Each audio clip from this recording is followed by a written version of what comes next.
What's good? What's good? It's the one and only, but what do I know? Boxing coming back at y'all with another one, man. So we got Ryan Garcia. Well, actually, we got Roelly Romero exposing some things about the Ryan Garcia fight not happening on his behalf.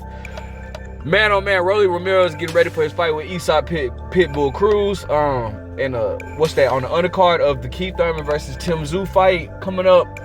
Interesting matchup. I'm excited for it. But let's hear what Ryan Garcia has to say. Let's hear what Roelly Romero has to say about Ryan Garcia in the interview he did with Compass on the Beat. Make sure you go subscribe to them. It's a good interview. Go make sure you watch. And again, go subscribe to them. Let's hear what Roelly had to say. Or anything like that. Just what ended up happening with Ryan Garcia and that fight? Bruh, it was more De La Hoya. Like I said, it's more. Look, I'm gonna tell you like this. I'm starting to think that they're both in an intimate relationship, like more than anything. And it's more like I don't want to get my girl taken by another dude and all this stuff, right? And I think that they're just. It's you know what toxic relationships are like. So it's like that, and they both seem to be completely clueless what's going on. They both be speaking complete opposite things of what's actually going on, and it wasn't real business because the thing is, you can't do business with emotional people. Was it like, Ryan Garcia trying to promote too hard and not worrying about the contract? He kept saying, "Oh, Devin Haney, never mind, we're going to Roelly Romero," and then actually, never mind, we're going to try Devin. Like, how was that playing out for you? It's like, bro, dude, this was news to me, right? He's over here doing polls. Who am I fighting next, Devin or Ryan? Devin or Roelly, and I'm just like, who the fuck said we fighting? Wow. I'm like, motherfucker, you don't got shit to do with me. Who the fuck said we fighting? And then he wants to be like, all right, fuck Roelly, I'm fighting Devin. And then he wants to go change his mind. And if I come try to fight me again, I'm like, what the fuck are you doing? I'm like, okay, let's see what it's about, right? And whatever, he's over there talking out of his ass, right? Even up until the day I announced, I'm like, fuck this shit, bro. I'm not dealing with women no more, I'm going straight. I'm gonna go fight, Pitbull, right? It's a big fight, it's a massive fight, Oh yeah. And it's a more difficult fight, and it's a better fight for boxing, right? And he's still over here tweeting about that he's fighting me up until the day I announced it, and then I don't know, he's like, my bad, I was misfed information. Motherfucker, where were you getting your information? All right, so I wanted to go ahead and speak on this a little bit because, bro, this is not the first time we've seen or we've heard about Ryan Garcia doing things like this. And I'm gonna be honest with you, bro. I know it might sound a little far-fetched. A lot of people don't like Roelly, so it's easy for people to just jump in and to the defense of Ryan Garcia in this situation. But how many times have we heard Ryan Garcia say he's in the negotiations with somebody, and then that person comes out and says like they had no clue what they're talking about, i.e. Manny Pacquiao, Gervonta Davis the first time, Tevin Farmer, what's JoJo Diaz, like, you know what I'm saying? Where, Ryan has kind of like either did the 360 or like the person's come out and stated that, bro, we've never been in negotiation with this person. I don't know why he's saying that. So, it's not hard to believe that Ryan Garcia did maybe fabricated, or I don't know, whatever the situation may be.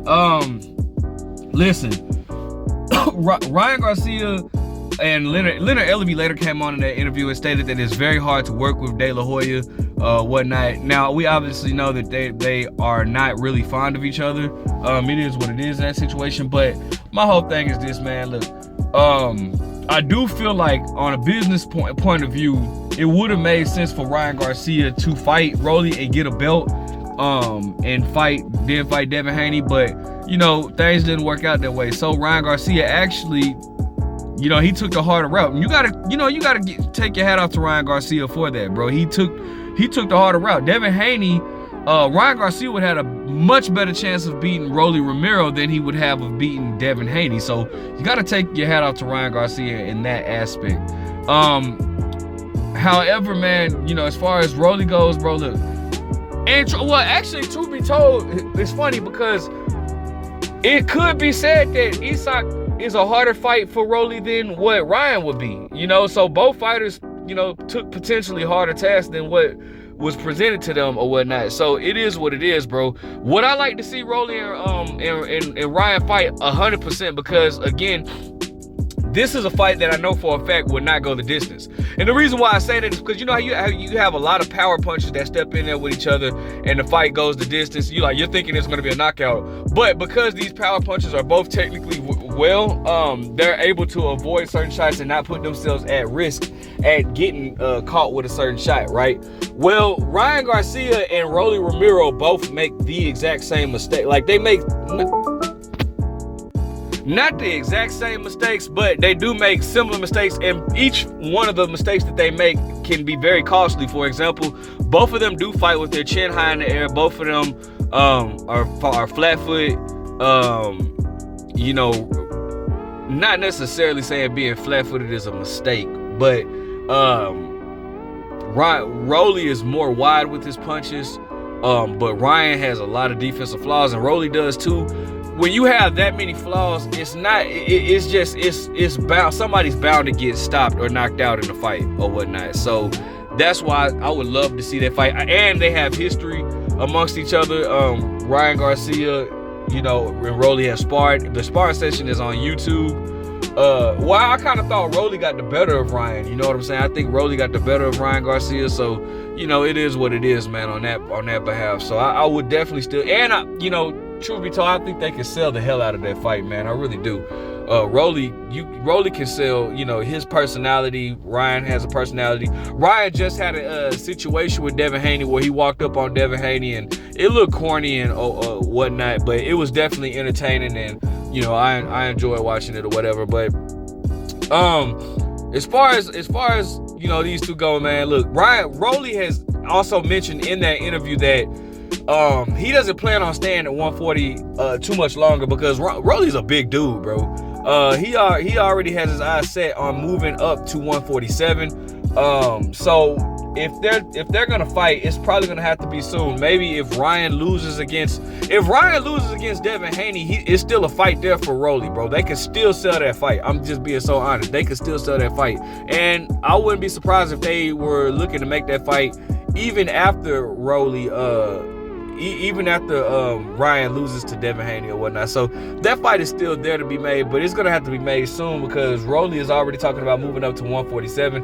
As we all know, he's been calling out the likes of Errol Spence, who actually is moving up to 154. So it doesn't look like that's gonna happen. But you know, it is what it is. They need to go ahead and hop on that, bro. As far as Ryan Garcia is concerned, bro, well, Ryan should have taken the Roelly fight because I just feel like that's his the only chance of getting the belt. I don't see him beating any of the top guys at 140. I don't see him beating Devin Haney. Maybe I'm wrong. I definitely don't see him beating Teofimo Lopez. It was rumored that he was gonna try to make a fight with Jose Ramirez or Arnold Barboza. He don't want no smoke with Arnold Barboza. I'm gonna let him know that right now. He better stay the hell away from Arnold Barboza. Jose Ramirez would have been a fan-friendly fight, but I think Jose Ramirez would have gotten the better of Roelly. Even though those two aren't world champions, I'm just saying. So I'm not Ryan, but even though those two are world champions, they're not world champions.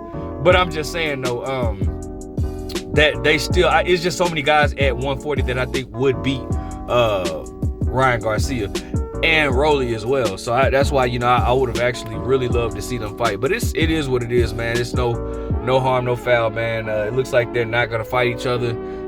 So maybe we can but we'll still be able to enjoy the fights that are presented within them.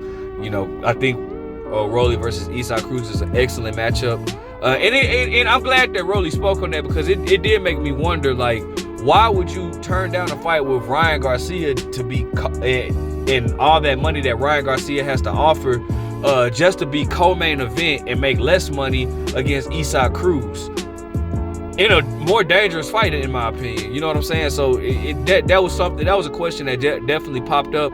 But it makes sense now, bro. From what Roelly is saying, that offer never really came, so he doesn't know where Ryan Garcia is talking about. And again, that's not far-fetched due to the past of or the history of Ryan Garcia. We've seen that happen before. So, you know, it is what it is, man. All right. Look, let me know what you guys think. Make sure you guys like, comment, subscribe. Would you even want to see Ryan Garcia versus Roelly Romero?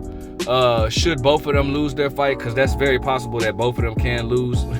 So let me know if you would even be interested in that fight. Make sure you guys like, comment, subscribe. But what do I know?